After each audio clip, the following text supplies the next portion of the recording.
The morning sun streamed through the airport windows as Priya Patel checked her watch for the 5th time. Her flight was boarding in 20 minutes, and her 2 children were growing restless. 6-year-old Arav was occupied with his toy airplane, but 3-year-old Mira was beginning to fuss, tired from waking up at 4 a.m. for this early flight. "Just a little longer," Priya whispered, brushing Mira's hair from her forehead. This trip had been planned for months. Her mother's health was declining, and this might be the last chance for the children to spend time with their grandmother. Every penny of Priya's teaching assistant's salary had been carefully saved for these tickets. When boarding was finally announced, Priya gathered their belongings, carefully balancing her carry-on bag while holding Mira's hand and making sure Arav stayed close. The line moved slowly, but Priya maintained her patience. Even as Mira began to whine about being hungry, "We'll have a snack on the plane, sweetie," she promised, digging through her purse for the boarding passes while keeping an eye on both children. The gate agent smiled as she scanned their tickets, and Priya felt a wave of relief as they stepped onto the jet bridge. They were finally on their way. Flight 237 was nearly full when they boarded. Priya counted the rows until they reached 23D, E, and F, their seats near the back of the plane. She helped Arav into the window seat, where he immediately pressed his face against the glass, watching the ground crew load luggage. "Look, Mom, they're putting our bags in right now," he exclaimed.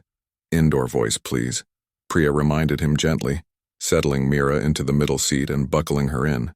The little girl was already cranky from the early morning and began squirming in her seat.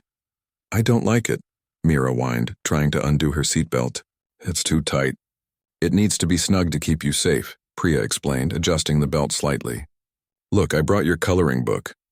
She reached into her bag to retrieve the book and crayons, but Mira knocked them to the floor with an angry swipe of her hand. "No. I want to go home." Her voice rose in pitch, drawing glances from nearby passengers.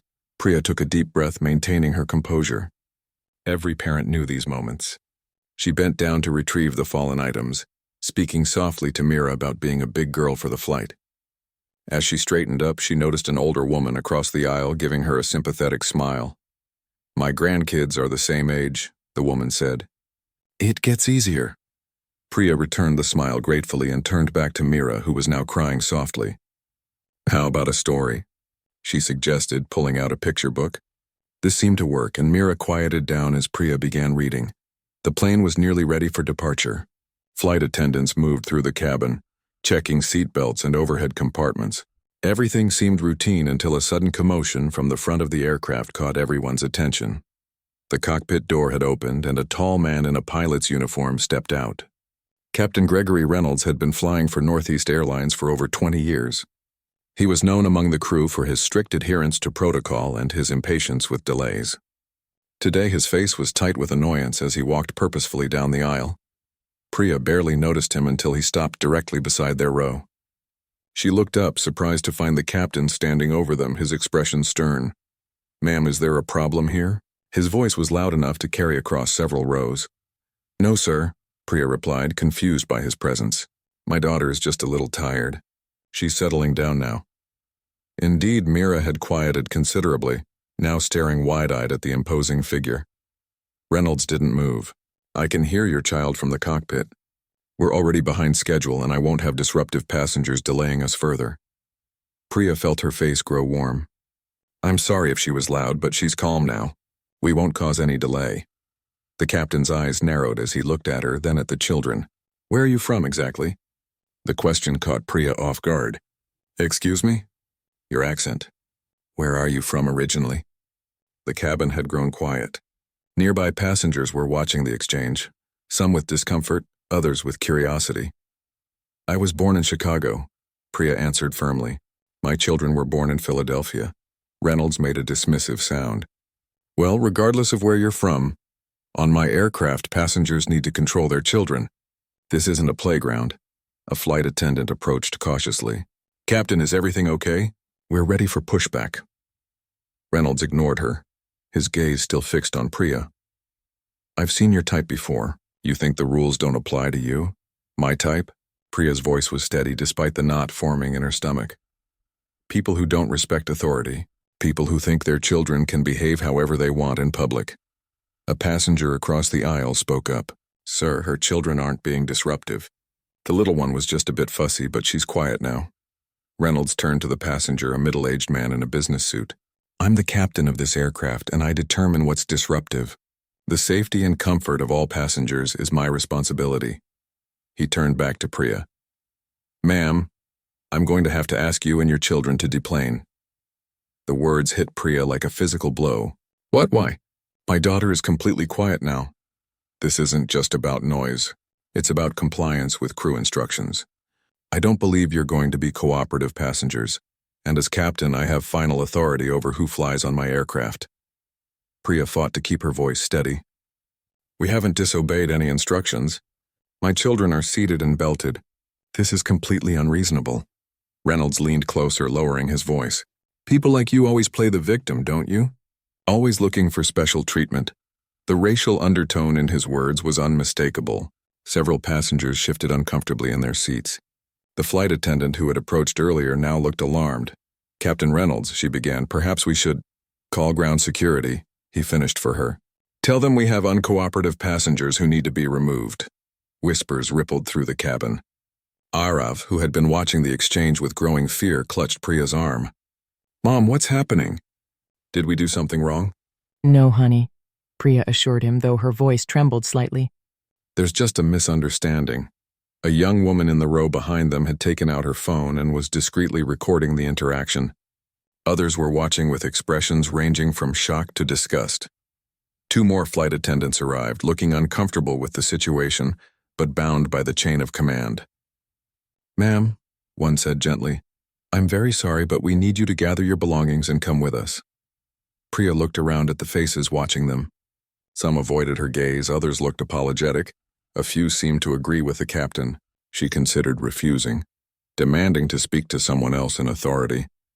But with her children watching, she decided against creating a scene that might frighten them further. This isn't right, she said clearly, looking directly at Reynolds. And you know it. The captain's expression remained impassive. Security will escort you if necessary. With shaking hands, Priya gathered their things, trying to maintain her dignity as she helped her confused children out of their seats. Mira, sensing her mother's distress, had gone completely silent, her earlier tantrum forgotten.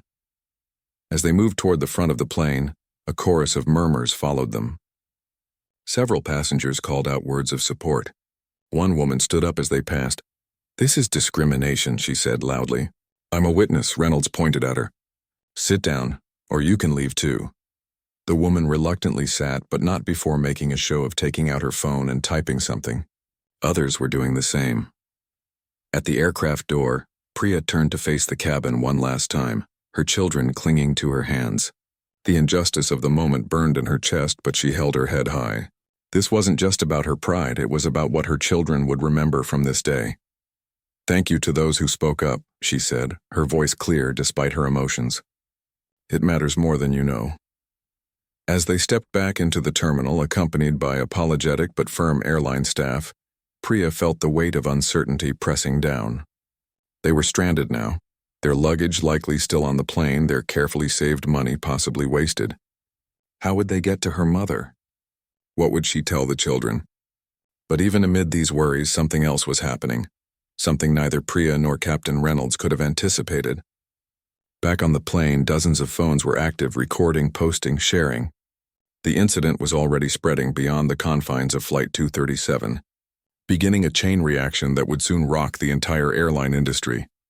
What no one knew yet was that this moment of injustice would become a catalyst for change that would extend far beyond one family, one pilot, or one flight. The shocking aftermath was about to begin. Lucia Navarro had only planned to scroll through social media during her morning coffee break. As a social media consultant with a growing list of clients, staying updated on trending topics was part of her job. But nothing prepared her for what appeared on her screen that Tuesday morning. A video from Flight 237, posted just 30 minutes earlier. The footage was shaky at first, clearly taken discreetly from a passenger's phone. But the audio was unmistakable. Captain Reynolds's condescending tone, his thinly veiled racist remarks, and the quiet dignity of the mother as she gathered her children and left the plane. Lucia felt a knot form in her stomach as she watched. Having faced discrimination herself as a Latina woman in corporate America, She recognized the subtle and not so subtle signs of prejudice. She immediately shared the video to her professional accounts, adding the caption, "This is happening right now on Northeast Airlines Flight 237. A mother and her children removed because the pilot didn't like their type. This is what discrimination looks like in 2025. Back at the airport, Priya sat in the terminal with Arav and Mira, still processing what had just happened. An airline customer service representative had approached them with a mixture of embarrassment and sympathy. "I'm truly sorry about this situation. Ms. Patel," the representative said, introducing herself as Diane. "I've been informed of what happened on the flight. This isn't how we treat our customers." "Then why was I removed?" Priya asked, keeping her voice low to avoid upsetting her children further.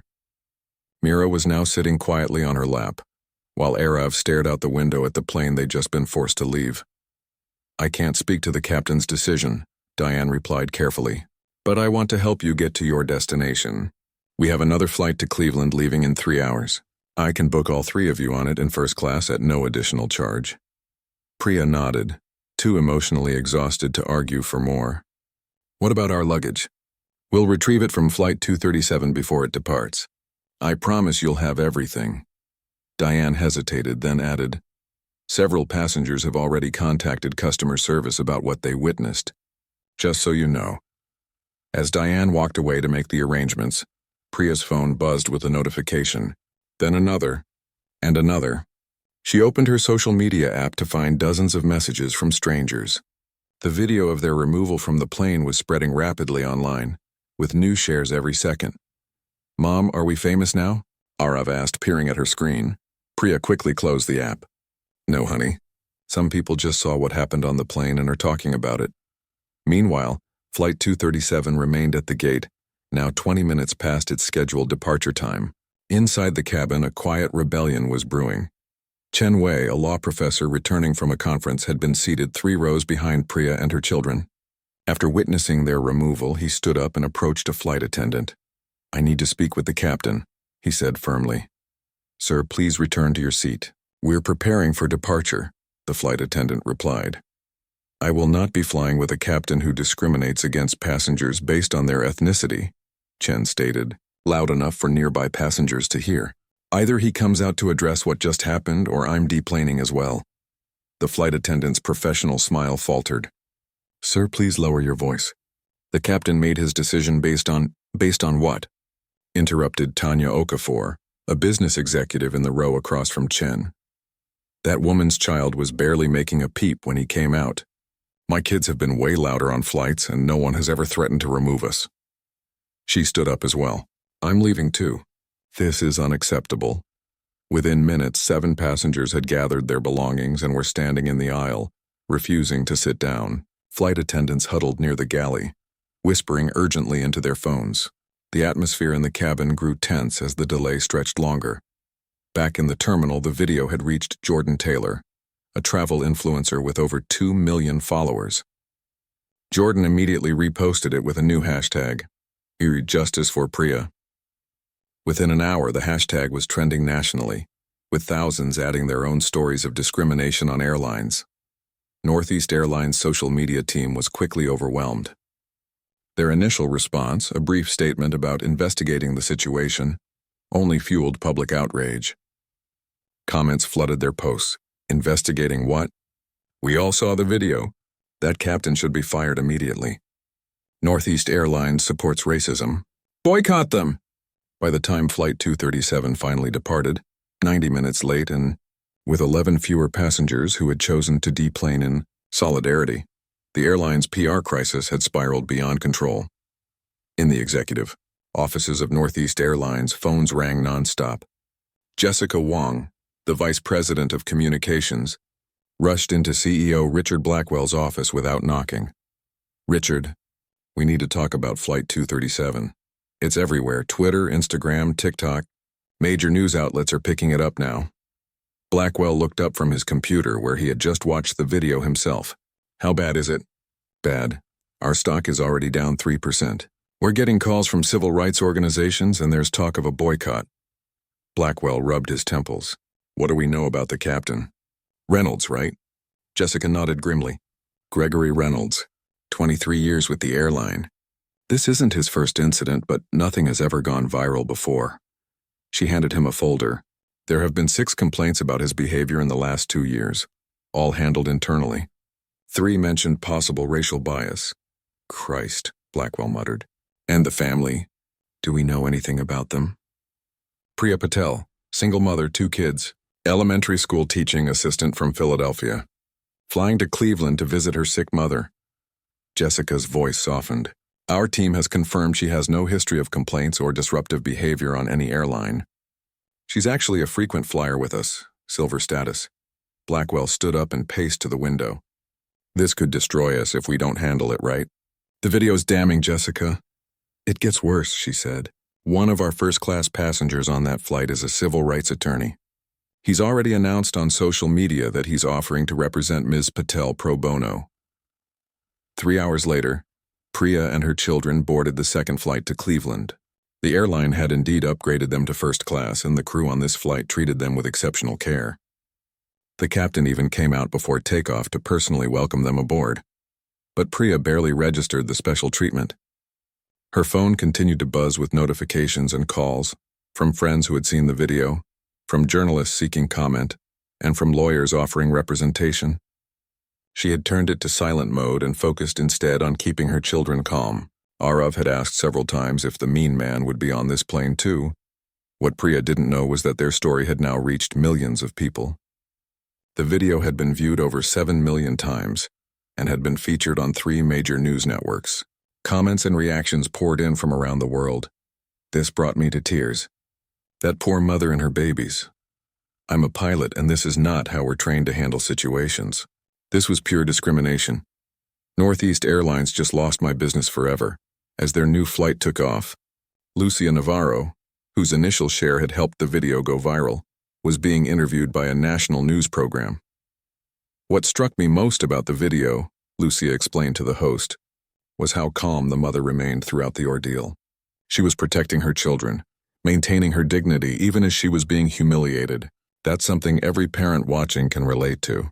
And the captain's comments about your type and people like you, those are coded phrases minorities recognize immediately. There's no mistaking what was happening there. By the time Priya's plane landed in Cleveland, the story had evolved beyond a single incident of discrimination. It had become a flashpoint in ongoing conversations about racial bias, corporate accountability, and the power of social media to expose injustice. Priya's mother was waiting at the airport, having seen the news. She embraced her daughter tightly, tears in her eyes. "Are you okay?" she asked. "Everyone is talking about what happened." Priya nodded, exhausted. "I just want to get the kids settled. We can talk about it later." As they walked to the car, Priya's phone rang again. This time she glanced at the screen. It was a call from Northeast Airlines corporate office. The caller ID showed executive office. She hesitated, then answered. "Hello? Ms. Patel? This is Richard Blackwell, CEO of Northeast Airlines. I was hoping we could talk." Priya stopped walking, surprised. She hadn't expected the CEO himself to call. "Yes? First, I want to personally apologize for what happened today. It was inexcusable. I've seen the video, and I want you to know that Captain Reynolds has been suspended, effective immediately, pending a full investigation." Priya listened silently as Blackwell continued, outlining compensation offers and promises of disciplinary action, but her mind was already racing ahead. This wasn't just about her family anymore. It had become something bigger, a moment that could lead to real change if handled correctly. "Mr. Blackwell," she finally said, "I appreciate your call, but this isn't something we can resolve with free tickets or miles. What happened today happens to people like me all the time. It just doesn't always get caught on camera." There was a pause on the line. "You're right, Ms. Patel, and that's why I'd like to meet with you in person when you're ready. Not just to make amends, but to discuss how Northeast Airlines can do better. Real structural changes." As Priya ended the call and joined her waiting family, she didn't yet realize that what had begun as a terrible travel day was about to become a powerful catalyst for change throughout an entire industry. The airline's response in the coming days would shock everyone, starting with Priya herself. The morning after the incident, Priya woke up on her mother's couch to the sound of her phone ringing. She had silenced most notifications, but calls from unknown numbers still came through. This was the 7th one since sunrise. Hello? She answered groggily. Ms. Patel? This is Nadia Chen from Good Morning America. We'd like to invite you to share your story on tomorrow's show. We can arrange transportation for you and your children to New York. I'm sorry, Priya interrupted gently. I'm not doing interviews right now. My mother is ill, and that's why we made this trip in the first place. After ending the call, Priya checked her messages. There were emails from 3 law firms, texts from friends she hadn't spoken to in years, and a voice message from her principal at school, expressing support and telling her to take all the time she needed. In the kitchen, Priya's mother was making breakfast for Arav and Mira. At 67, Deepa Patel moved more slowly these days, but she had insisted on caring for her grandchildren that morning. The children told me everything, Deepa said as Priya entered. About the mean pilot, Priya sighed. I was hoping they wouldn't focus on that part of the trip. They're children. They notice everything. Deepa placed a plate of pancakes on the table, and so does the rest of the world, apparently. Your cousin in Mumbai called. He saw the video. Priya nearly spilled her coffee. Mumbai, it's reached India? It's everywhere, and that airline is in serious trouble. Deepa's expression turned serious. You should speak up, Priya, not just for yourself, but for everyone who's ever been treated that way without a camera to record it. Across town, in the downtown Cleveland offices of Northeast Airlines, a crisis management team had gathered for an emergency meeting. CEO Richard Blackwell sat at the head of the table, surrounded by executives, legal advisors, and PR specialists. Our initial statement was a disaster, said Jessica Wong, VP of Communications. The public isn't buying our investigating the matter line. The video speaks for itself. Blackwell nodded grimly. What's the damage assessment? The chief financial officer spoke up. Our stock has dropped 12% since market opening. We've had over 30,000 reservation cancellations in the last 24 hours. Major corporate clients are threatening to switch their business travel contracts. And Reynolds? Where do we stand with him? Blackwell asked. The legal counsel cleared his throat. He's technically on paid suspension pending investigation, but he's not making things easier. He's given 2 interviews already, claiming he was just following protocol for disruptive passengers. Was he? Blackwell's tone was sharp. No, said the VP of Flight Operations firmly. I've reviewed the cabin footage. The child was mildly fussy but had calmed down before Reynolds even left the cockpit. His comments about her type and special treatment were completely inappropriate and violated our non-discrimination policies. Jessica pushed a tablet across the table. It gets worse. Social media has uncovered previous complaints against Reynolds, 3 from passengers with Middle Eastern or South Asian backgrounds in the last year alone. Our previous leadership apparently buried those reports. The room fell silent as Blackwell scrolled through the complaints. We have 2 choices, he finally said.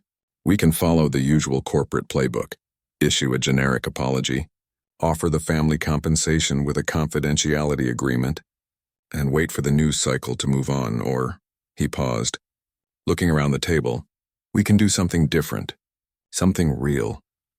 Back at Deepa's house, Priya sat on the porch watching her children play in the yard. Her phone buzzed with a text from a number she didn't recognize. Ms. Patel, this is Richard Blackwell, CEO of Northeast. I respect your privacy, but if you're willing to meet, I'll come to you. No press, no lawyers unless you want them. Just a conversation about making this right. Priya stared at the message for a long moment before showing it to her mother. What do you think? She asked. Deepa considered the message. I think powerful men don't make house calls unless they're truly worried. You have their attention. Question is, what will you do with it? After discussing it with her mother, Priya replied to Blackwell, agreeing to meet the following day at a quiet cafe near her mother's house. She also accepted an offer from Maya Gupta, a civil rights attorney who had reached out through a mutual friend, to accompany her to the meeting. That evening, as Priya tucked her children into bed, Arav asked a question that caught her off guard. Mom, why did that pilot man not like us? Was it because of our brown skin? Priya sat on the edge of the bed, choosing her words carefully. Some people judge others based on how they look or where their families came from. It's wrong and it's not your fault. Never think it's your fault. Is he going to get in trouble?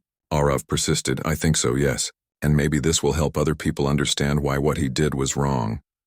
After the children were asleep, Priya finally allowed herself to watch some of the news coverage. The story had evolved beyond the original incident. Commentators were discussing the broader pattern of discrimination in the airline industry. Former employees of Northeast were coming forward with stories of a toxic culture that had been ignored for years. One segment particularly caught her attention. A panel of industry experts was discussing how airlines handled customer complaints. "The problem is systemic," explained Dr. Kenji Tanaka, an aviation industry analyst.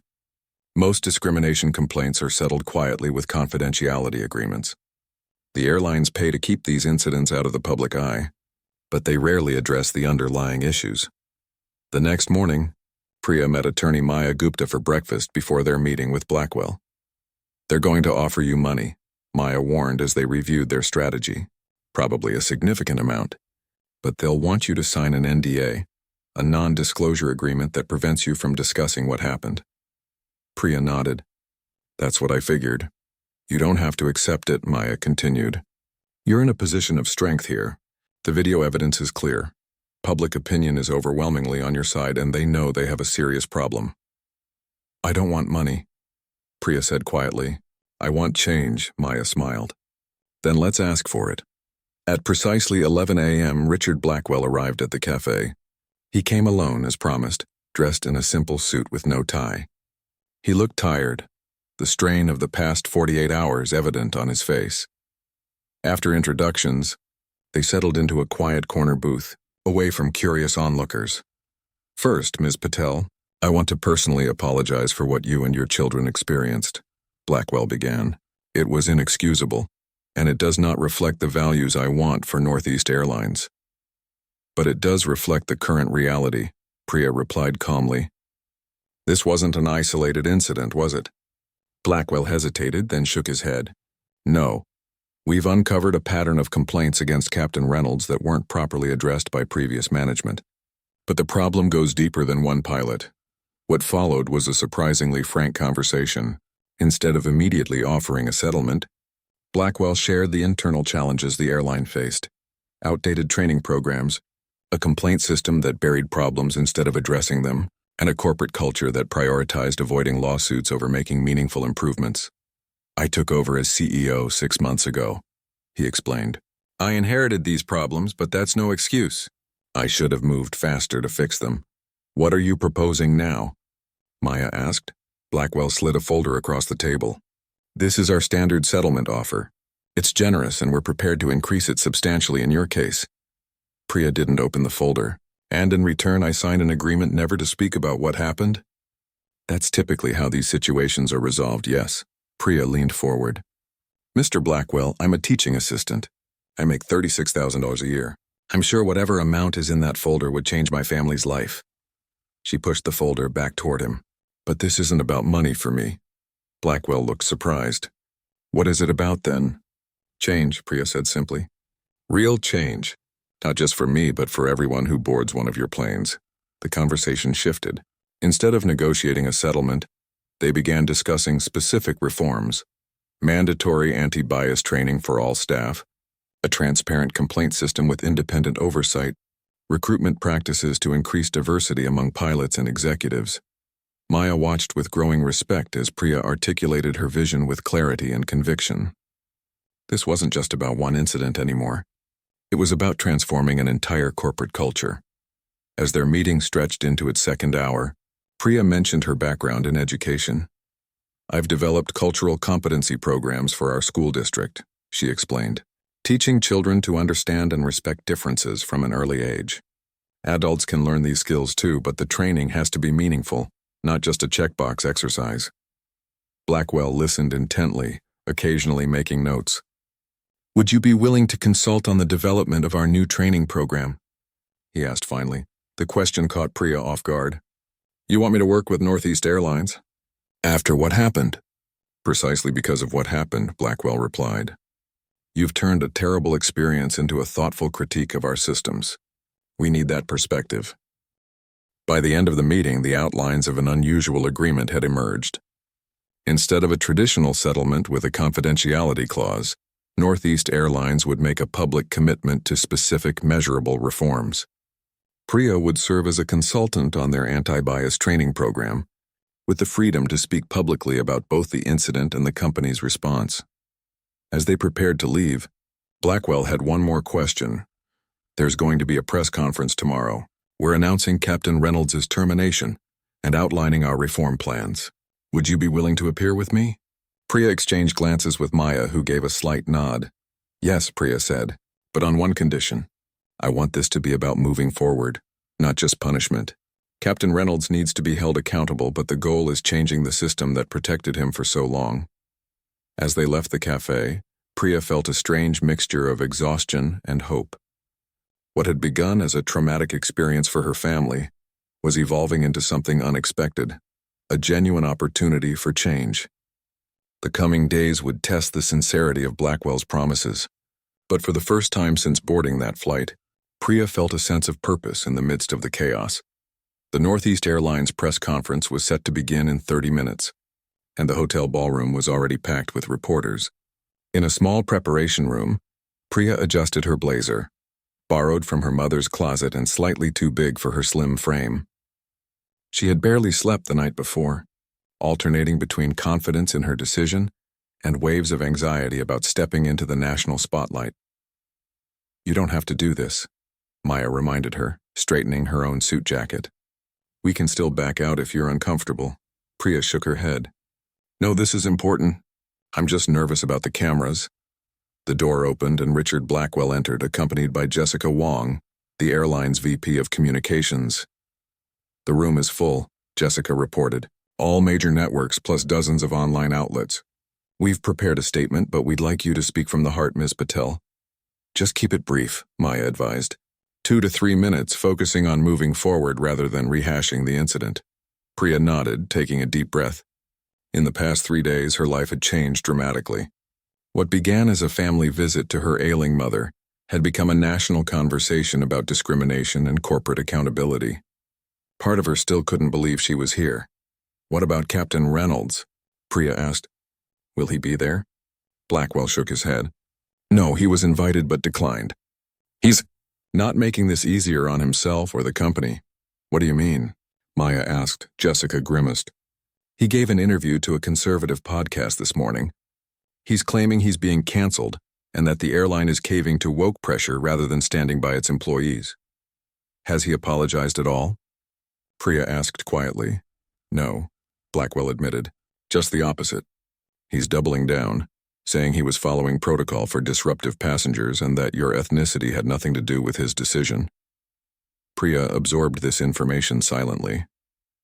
She had hoped, perhaps naively, that Reynolds might reflect on his actions and acknowledge the harm he had caused. At exactly 1 p.m., they walked onto the stage to face a wall of cameras and reporters. Blackwell stepped to the podium first, his expression solemn. 3 days ago, a disturbing incident occurred on Northeast Airlines Flight 237, he began. A mother and her 2 young children were removed from our aircraft in a manner that violated our company values and basic human dignity. The video of this incident, which many of you have seen, shows behavior that is utterly unacceptable.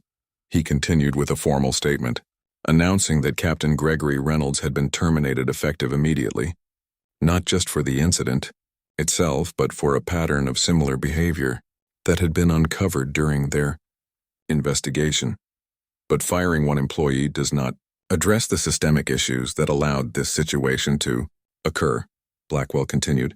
Today, Northeast Airlines is announcing a comprehensive reform initiative that will transform our corporate culture, our training programs, and our accountability systems.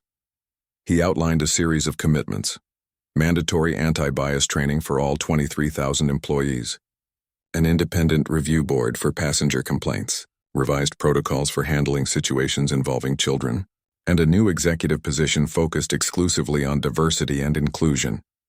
Words and promises are not enough, Blackwell concluded. That's why we've asked Ms. Priya Patel to join us today.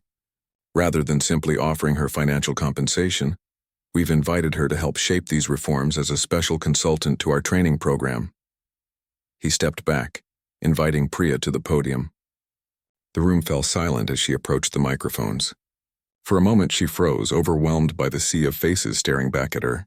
Then she spotted a familiar face in the crowd, Lucia Navarro, the social media consultant whose sharing of the original video had helped bring attention to her story. Lucia gave her an encouraging nod. 3 days ago, I was just a mom taking my kids to visit their grandmother, Priya began, her voice growing steadier with each word. What happened on that plane was humiliating and wrong. But this isn't just about me or my children. It's about a pattern that affects many people who look like me, who speak with accents like mine, or who practice different religions or come from different cultures. She paused, gathering her thoughts. I could have accepted a private settlement and moved on, but that wouldn't have changed anything. Northeast Airlines has offered something more valuable, a chance to create real change that will affect thousands of travelers and employees. I've accepted that opportunity, not because I believe one consultation can fix everything, but because I believe in the power of having difficult conversations and working together to make things better. The room erupted with questions as she stepped back.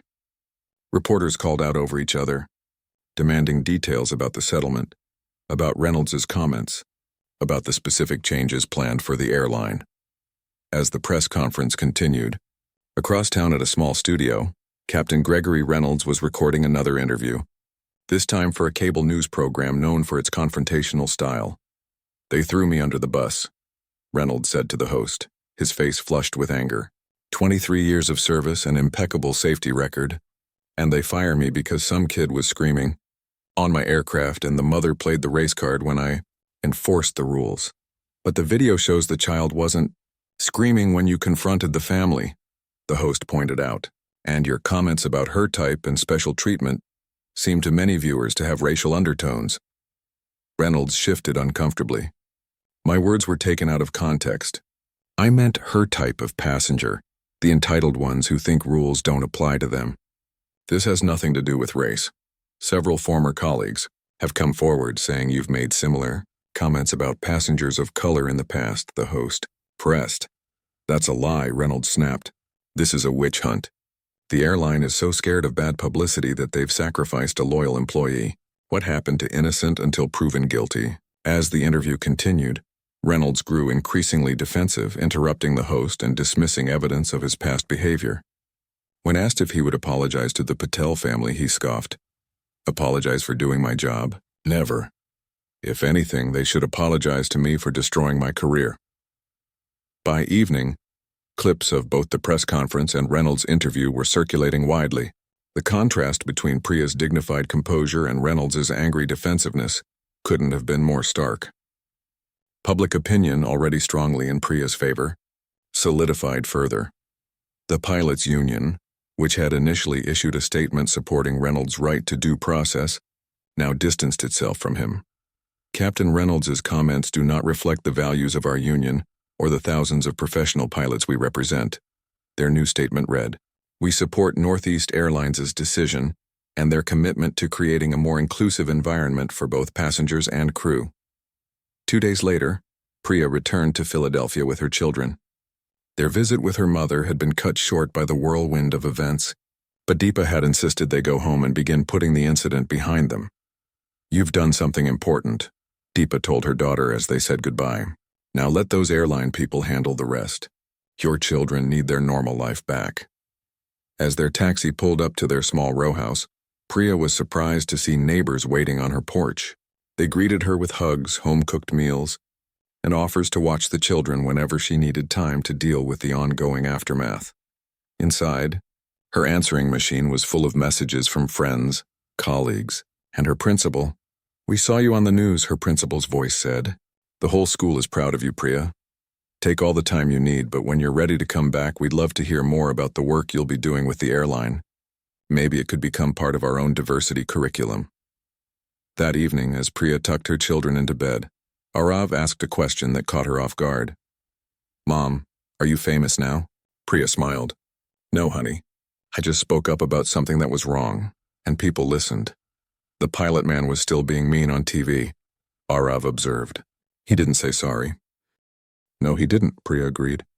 "Some people find it very hard to admit when they're wrong." "Will we ever fly on a plane again?" Mira asked sleepily. "Yes, we will," Priya assured her. "And hopefully, it will be a better experience next time. Not just for us, but for everyone." After the children were asleep, Priya sat at her kitchen table reviewing the contract Northeast Airlines had sent over. The consulting role would involve monthly meetings with their training team, reviewing materials and occasionally speaking to groups of employees about her experience. The compensation was generous, enough to make a significant difference in her family's financial security. But more important than the money was the potential impact. The reforms Blackwell had announced were ambitious, and if implemented effectively, they could become a model for other airlines. Priya signed the contract, feeling a sense of cautious optimism. The incident that had begun with humiliation and injustice was evolving into something unexpected, an opportunity to create meaningful change. As she prepared for bed, her phone buzzed with a text from Maya. CNN just reported that 2 other airlines have announced reviews of their own passenger removal policies. The ripple effects are starting. Priya smiled as she set down her phone. This was never what she had wanted or expected when she boarded that flight with her children. But sometimes the most important journeys take us to destinations we never imagined. The next morning, she would return to her classroom, to her students, to the rhythms of her everyday life. But something had shifted in her understanding of her own voice and its power. The pilot had wanted to silence her, to make her invisible. Instead, he had inadvertently amplified her voice in ways that would echo throughout an entire industry. 1 year later, Priya checked her watch as she hurried through the terminal at O'Hare International Airport. Her flight to New York was boarding in 20 minutes, and she still needed to get through security. As she joined the line, she couldn't help but remember that day a year ago when a simple family trip had changed her life. "Ms. Patel?" A young TSA agent looked up from her ID with recognition in her eyes. "I thought that was you. I just wanted to say thank you for what you did. My mother wears a hijab, and traveling has always been stressful for her. Things are better now." Priya smiled warmly. "Thank you for saying that. It means a lot." These moments still caught her by surprise. Even a year later, people recognized her from the news coverage or from her appearances at industry events. The incident, as she had come to call it, had faded from headlines, but its effects continued to ripple through the airline industry and beyond. After clearing security, Priya walked to her gate, where a Northeast Airlines flight was preparing to board. She no longer felt a knot in her stomach when she saw their logo. Over the past year, she had worked closely with their training team, helping develop new programs that were already showing promising results. Her phone buzzed with a text from Richard Blackwell. "Good news to share when you arrive. Safe travels." As Priya settled into her seat on the plane, she reflected on the journey of the past year. The consulting role with Northeast had evolved into something more substantial than she'd initially expected. What began as a series of training sessions had grown into a comprehensive reform initiative that was being studied and adapted by other airlines.